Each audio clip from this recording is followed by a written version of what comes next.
Now, 800 CHAB presents Ask the Expert. Here's Rob Carnie. 800 CHAB's Ask the Expert on the air with Greg Marcyniuk from Heritage Insurance today. And as we start a new year, some tips on how you can avoid becoming the victim of identity theft. If it's ever happened to you before, I know you've got stories. If you've ever met someone who's had their identity stolen, you know how painful it can be. It's a real pain. And Greg, we can avoid it. That's correct, Rob. The biggest thing is that we have a very strong password. And the biggest thing is you shouldn't be relying on numbers on passwords. And you should avoid simple keyboard patterns. And as well, you don't want to use any birthdays at all, any favorite sport teams, your addresses, and you want to try and attempt to create a password that is at least 8 characters or more. And avoid using the same passwords for multiple access points. So if you have a couple banks, if you have a couple of credit cards, do not utilize the same password for one, because if they crack it, they automatically go to the rest. And something to know, like I will have on my website posted the top 25 worst passwords to have. And I just want to touch on the top 10 right now, Rob. The first one is 123456. Stay away from that. That's the number one. Second one is password, just spelled out password.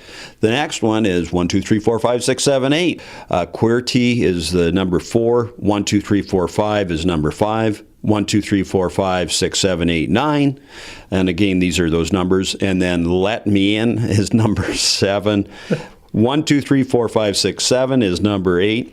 Football is number 9, and I love you is 10. So like I said, there's another 15 there that you definitely do not want to use. Hackers commonly go through and utilize these. We are seeing a lot more identity theft. I know the Alberta Privacy Commission, they just came out with a report that it's almost more than doubled in Alberta where people have been hit. So these hacksters are getting a lot more knowledgeable on how to get in. They're getting software so they can break these passwords that much quicker. So again, you just want to be very careful with your passwords out there. Yeah, and while identity thieves might be scum of the earth, they're not stupid. They can take a look at your Facebook profile. They can take a look at your age, your birth date, your favorite sports teams, and go from there. And all of a sudden, they've got 4, 5, 6 clues to go on, right? Well, that's right. So again, you just want to stay away from that, make it as most complicated and nothing associated with yourself as well. Mm-hmm. We can find these most common passwords and avoid them by taking a look at your website. That's correct. NoHassleInsurance.ca, or come on down. We'd be more than happy to give you a copy at the corner of First and Fairford West. One more thing, insurance. We can be covered from identity theft. That's correct. There are multiple policies out there that's available, as well as there's riders on there for your home policies. Have them included. Definitely do want to sit down and review with your broker and make sure that you are properly covered for this. This has been Ask the Expert on 800 CHAB.